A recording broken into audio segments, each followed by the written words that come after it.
and thank you for understanding the fact that we're a bit short of time. I'd now like to call on Mr. Kola Masha, managing partner of Babban Gona from Nigeria, also working closely with farmers. It's a social enterprise helping small farmers. Kola, you have the floor. Merci beaucoup. Good morning, everyone.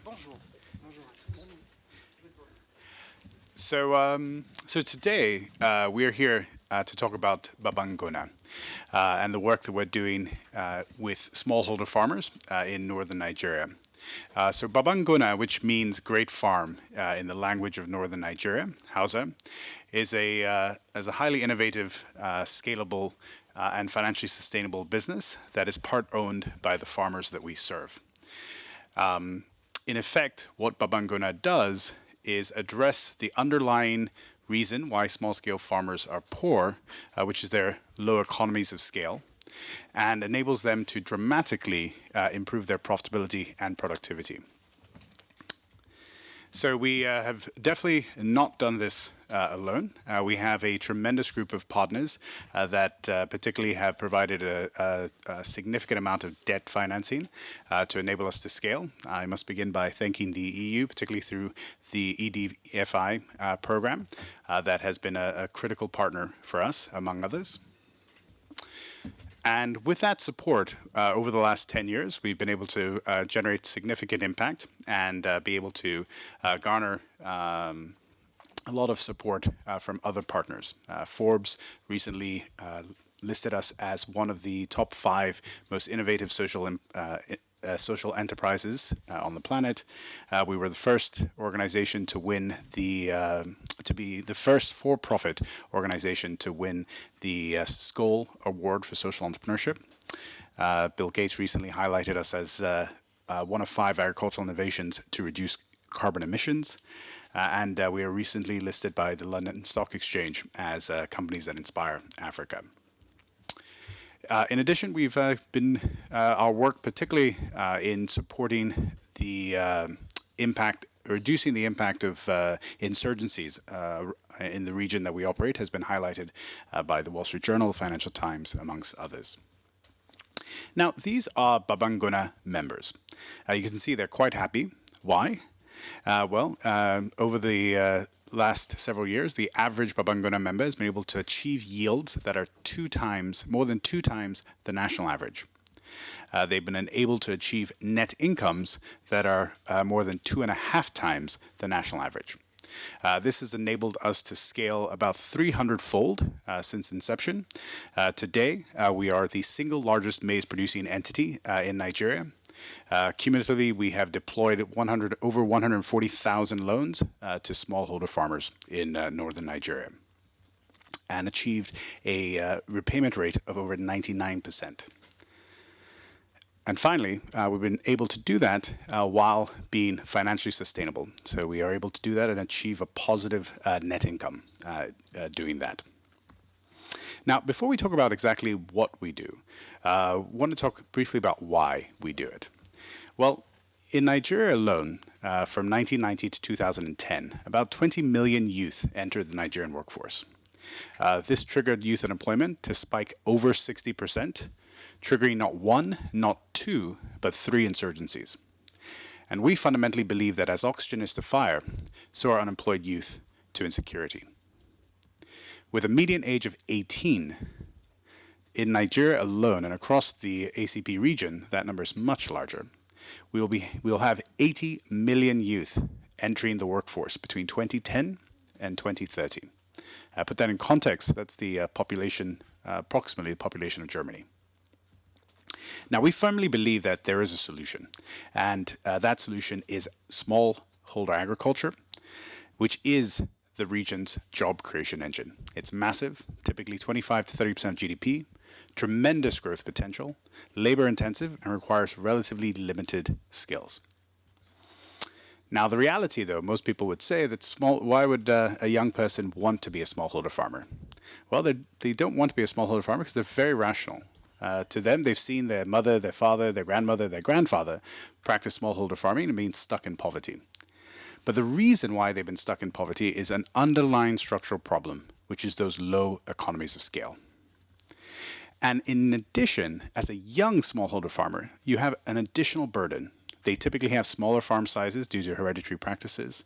They have increased labor costs, and they have limited savings to invest or use as collateral to access financing for inputs. Now, this causes them to be stuck in a cycle of poverty. The reality, though, is this is not a unique problem to smallholders in Africa. This is a problem that smallholder farmers around the world had. My grandfather, who emigrated from Germany to the US and became a smallholder farmer 100 years ago in South Dakota, within 30 years was able to make enough money to send my mother to university. Why? The power of farmer cooperatives that basically solve that low economy of scale challenge by enabling small farmers to dramatically improve their profitability and productivity. So this is what we do at Babban Gona. We franchise a network of grassroots level farmer cooperatives and enable them to effectively operate as one great farm. How does it work? Well, at the core of what we do is identify leaders, individuals that we believe will be great leaders of grassroots level farmer cooperatives. We do this in a very rigorous and systematic way. We've developed a psychometric test that we've deployed now to over 200,000 smallholder farmers that assesses a person's potential to be a leader of a grassroots level farmer cooperative. Once we identify those individuals, we work side by side with them to build that mini farmer group. Today, we are supporting over 6,000 of these mini farmer groups in northern Nigeria. And once they're formed, we support them with 4 services. The first being guidance. Guidance on how to unlock their leadership potential. Guidance on how to migrate from a subsistence to a commercial mindset to really start thinking of their farms as businesses. And finally, guidance on how to become better farmers. The second and most important is credit. If you look at a smallholder farmer like Ibrahim Mustafa here, before he joined Babban Gona, he had no ID, no land title, limited cash, no phone, no financial history, no formal address, required a relatively small loan size of under $1,000, lives in remote northern Nigeria, is a new borrower in a low-value commodity and loose value chain. Not exactly a sterling example of a customer you want to finance. But we've been able to do that and achieve a 99% repayment rate, do it financially sustainably, and I'm happy to answer questions on how we've managed that risk. Now, one of the key things we've done is the average age of farmers in Nigeria is about 55 years old. The average age of a Babban Gona member, or I should say about 45% of our members consistently are youth. Why? Because we designed our credit package specifically to attract them. It's designed to optimize yield. So even on their small farms, they're able to make very high yields. Last season, about 40% of our farmers attained yields of over 5 tons per hectare for maize. They were able to, we finance labor-saving technology so that they're able to overcome their increased labor cost. And the model requires very limited collateral and basically utilizes the crop in the field as the collateral. So we have a very sophisticated mechanism where we leverage technology. We have I think to our knowledge, we have the largest technology team that develops applications specifically for smallholder farmers. We leverage really advanced systems. We've developed artificial intelligence, machine learning applications that help to basically be very predictive of what farmers' problems are. So we manage those crops very, very closely. We have Nigeria's, one of Nigeria's largest fleet of motorcycles to go out and actually visit all these farms. And so that helps us basically ensure that we can finance them effectively.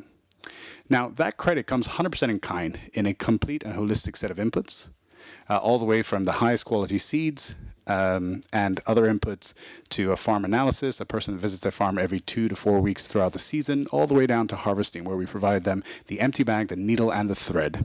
And finally, marketing, where we basically, we've invested now in over 60,000 tons of storage capacity. Farmers can deposit their grains with us, and we basically market those products for them over the next 9 months, deploying the profits from that transaction as a dividend payment to them every quarter. Now, finally, climate change is very important. And I think just to highlight some of the things that we've done on that, the work we're doing on the storage side has dramatic improvements on reducing food loss.